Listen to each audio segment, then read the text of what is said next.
আসসালামু আলাইকুম ওৰহমতুল্লাহ। আল্লাহৰ প্ৰিয় বান্দা ও বান্দীসকল, সহি ৰাস্তে চেনেললৈ আপোনাক স্বাগতম জনাইছোঁ। মই আব্দুল কাইয়ুম। প্ৰিয় দৰ্শক শ্ৰোতাসকল, আজি মই আপোনালোকৰ খিদমতলৈ হাজিৰ হৈছোঁ তিনিজন সাহাবাৰ শাহাদত বৰণ কৰা কৰুণ কাহিনী লৈ।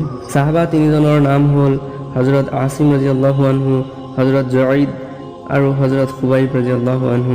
আমি সকলোৱে জানো যে উহুদৰ যুদ্ধত যিবিলাক কাফিৰ নিহত হৈছিল, সিহঁতৰ আত্মীয় স্বজনৰ অন্তৰত প্ৰতিশোধৰ জুই জ্বলি আছিল।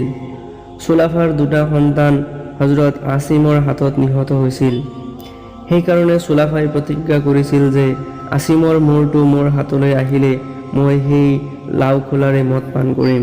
আনকি সি এই বুলিও ঘোষণা কৰিলে যে যিয়ে মোলৈ আসিমৰ মূৰ আনি দিব পাৰিব, পুৰস্কাৰ স্বৰূপে তাক 100টা উট দিয়া হ'ব। এই ঘোষণা শুনি সুফিয়ান ইবনে খালিদ নামৰ এজন কাফিৰ সাজু হ'ল। সি বুদ্ধি কৰি কিছুমান লোকক মদিনালৈ পঠালে।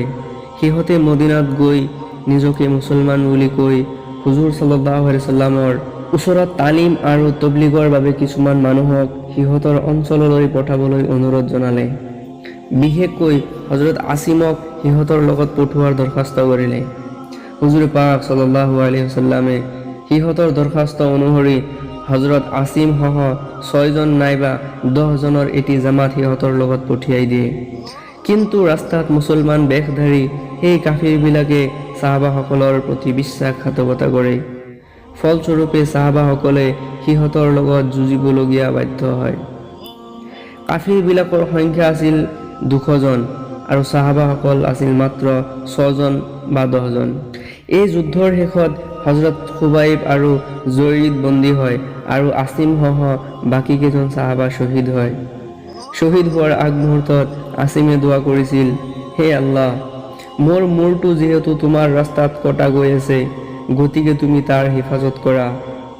যিহেতু আসিমে শুনিছিল যে তেওঁৰ মূৰৰ জকাৰে চুলাফাই মদ পান কৰিব, আসিমৰ দোৱা আল্লাহৰ ওচৰত কবুল হৈ গ'ল। ফলত শ্বহীদ হোৱাৰ পাছত কাফিৰসকলে দেখিলে যে তেওঁৰ মৃতদেহৰ ওপৰত মৌ-মাখি আহি বহি আছে।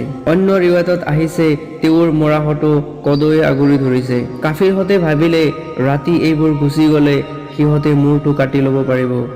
কিন্তু আল্লাহৰ অপাৰ মহিমাত ৰাতি ভীষণ বৰষুণ হোৱাত পানীৰ সৈতে মৃতদেহটো কলৈনো লৈ গ'ল কোনেও বিচাৰি নাপালে। পিছত বন্দী থকা চাহাবা দুজনক সিহঁতে মক্কাবাসীৰ ওচৰত বিক্ৰী কৰিলে। হজৰত জয়দ ইবনে দাছানক ছফৱানে 50টা উটৰ বিনিময়ত কিনিলে তেওঁৰ দেউতা উমায়াক হত্যা কৰাৰ কাৰণে। আৰু হজৰত খুবাইবক হুজাইৰ ইবনে আবি ৱাহাবে তাৰ বাপেকৰ হত্যাৰ প্ৰতিশোধ লোৱাৰ বাবে 100টা উটৰ বিনিময়ত কিনে। বুখাৰী শৰীফত বৰ্ণিত আছে, হাৰিছ ইবনে আমৰৰ সন্তানসকলে খুবাইবক খৰিদ কৰে, যিহেতু খুবাইবে বদৰৰ যুদ্ধত হাৰিছক হত্যা কৰিছিল।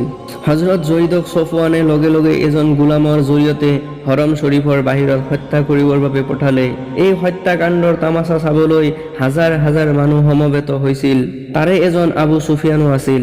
ছফৱানে হজৰত জয়দক শাহাদতৰ আগত সুধিলে, হে জয়দ, তোমাক কসম দি কৈছো, তুমি সঁচাকৈ কোৱাচোন, তোমাৰ পৰিৱৰ্তে মুহাম্মদ সাল্লাল্লাহু আলাইহি ওয়াসাল্লামৰ গৰ্দন কটা হওক আৰু তুমি সুখে শান্তিৰে পৰিয়াল পৰিজন লৈ বাস কৰা, এয়া তুমি পছন্দ কৰা নে?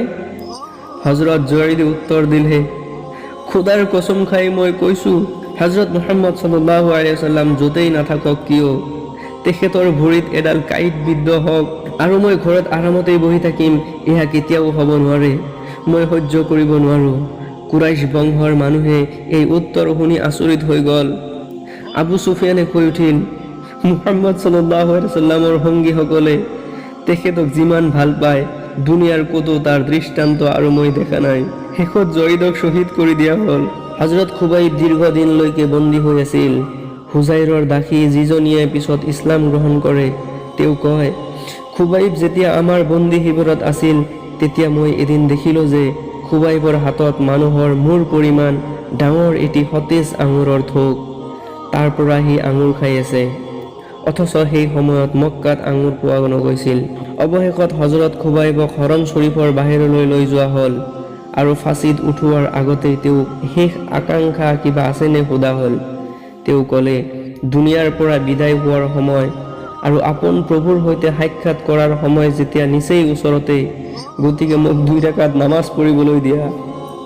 তেওঁলোকে মান্তি হোৱাত অতি শান্তিভাৱে তেওঁ 2 ৰাকাত নামাজ আদায় কৰি ক'লে, তোমালোকে হয়তো ভাবিছা যে মই মৃত্যুৰ ভয়ত এনেকৈ বিলম্ব কৰি আছোঁ, নহ'লে মই আৰু 2 ৰাকাত নামাজ পঢ়িলোহেঁতেন। তাৰ পিছত তেওঁক ফাঁচীত ওলমাই দিয়া হ'ল। তেতিয়া তেওঁ অতি কৰুণ সুৰত ক'ব ধৰিলে, হে খোদা, তোমাৰ ৰচুলৰ ওচৰত মোৰ শেষ বিদায়খনৰ চালাম পৌঁছাই দিব পৰাকৈ এনে কোনোবা আছেনে? আল্লাহ পাকে তেতিয়াই ওহীৰ জৰিয়তে তেওঁৰ চালাম নবী সাল্লাল্লাহু আলাইহি ওয়াসাল্লামৰ দৰবাৰলৈ পৌঁছাই দিলে। মদিনাত বহি হুজুৰ সাল্লাল্লাহু আলাইহি ওয়াসাল্লামে কৈ উঠিল, ওয়ালাইকুমুছ সালাম ইয়া খুবাইব। আৰু সাহাবীসকলক খবৰ জনালে, কুৰাইশসকলে খুবাইবক কতল কৰি দিছে। হযৰত খুবাইবক যেতিয়া ফাঁচী কাষ্ঠত উঠোৱা হৈছিল, তেতিয়া 40 জন কাফিৰে চাৰিওপিনৰ পৰা তেওঁক জাঠিৰে তেওঁৰ ওপৰত আক্ৰমণ চলাইছিল আৰু গোটেই শৰীৰ চালনীৰ দৰে কৰি দিছিল। তেতিয়া এজন কাফিৰে তেওঁক কচম দি কৈছিল, তুমি ইয়াত ৰাজি আছানে? তোমাক এৰি দিয়া হওক আৰু তোমাৰ পৰিৱৰ্তে মুহাম্মদ সাল্লাল্লাহু আলাইহি ওয়াসাল্লামক কতল কৰা হওক। তেওঁ উত্তৰ দিছিল, মোৰ জানৰ বিনিময়ত হুজুৰৰ ভৰিত এটা কাঁইটে বিন্ধাটোও মই সহ্য কৰিব নোৱাৰিম। মোৰ প্ৰিয় দৰ্শক শ্ৰোতাসকল, এই ঘটনাৰ দ্বাৰা হুজুৰ আকৰম সাল্লাল্লাহু আলাইহি ওয়াসাল্লামৰ সৈতে সাহাবীসকলৰ প্ৰেম আৰু ভালপোৱাৰ চৰম নিদৰ্শন পোৱা যায়। আল্লাহৰ নবী সাল্লাল্লাহু আলাইহি ওয়াসাল্লামক কষ্ট দিয়াটো দূৰৰ কথা, তেখেতৰ ভৰিত কাঁইট বিদ্ধ হওক, এই কথাষাৰ মুখেৰে উচ্চাৰণ কৰাটোও তেওঁলোকৰ বাবে ধৈৰ্যৰ বাহিৰে আছিল। প্ৰিয় দৰ্শক শ্ৰোতাসকল, ইমান ভাল পোৱাৰ পিছতো আল্লাহৰ নবী সাল্লাল্লাহু আলাইহি ওয়াসাল্লামে সাহাবীসকলক ভাই বুলি আখ্যা দিয়া নাই। হাদিছত আহিছে যাৰ ভাৱাৰ্থ, আল্লাহৰ নবী সাল্লাল্লাহু আলাইহি ওয়াসাল্লামে আফচোচ কৰি গৈ আছে, কাশ যদি মই মোৰ ভাইহঁতক লগ পালো হয়। সাহাবাসকলে কৈছে, হে আল্লাহৰ নবী সাল্লাল্লাহু আলাইহি ওয়াসাল্লাম, আমি আপোনালোকৰ ভাই নহয়নে?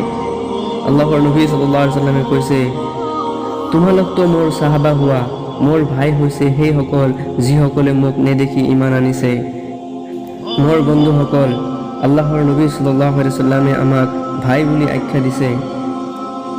আহক আমি ফিকিৰ কৰোঁ আৰু লগতে আজাম লওঁ, আজিৰ পৰা আমি সকলোৱে আল্লাহৰ নবীৰ তৰিকাত চলিম আৰু আল্লাহৰ ওচৰত দোৱা কৰোঁ, হে আল্লাহ, যি পথত চলিলে তোমাৰ হাবিব আৰু তুমি খুশি হোৱা সেই পথত চলাৰ কাৰণে আমাক সকলোকে তৌফিক দিয়া। আমিন। ওয়া আখিৰু দাওয়ানা আনিল হামদুলিল্লাহি ৰাব্বিল আলামিন। আসসালামু আলাইকুম ওয়া ৰাহমাতুল্লাহ।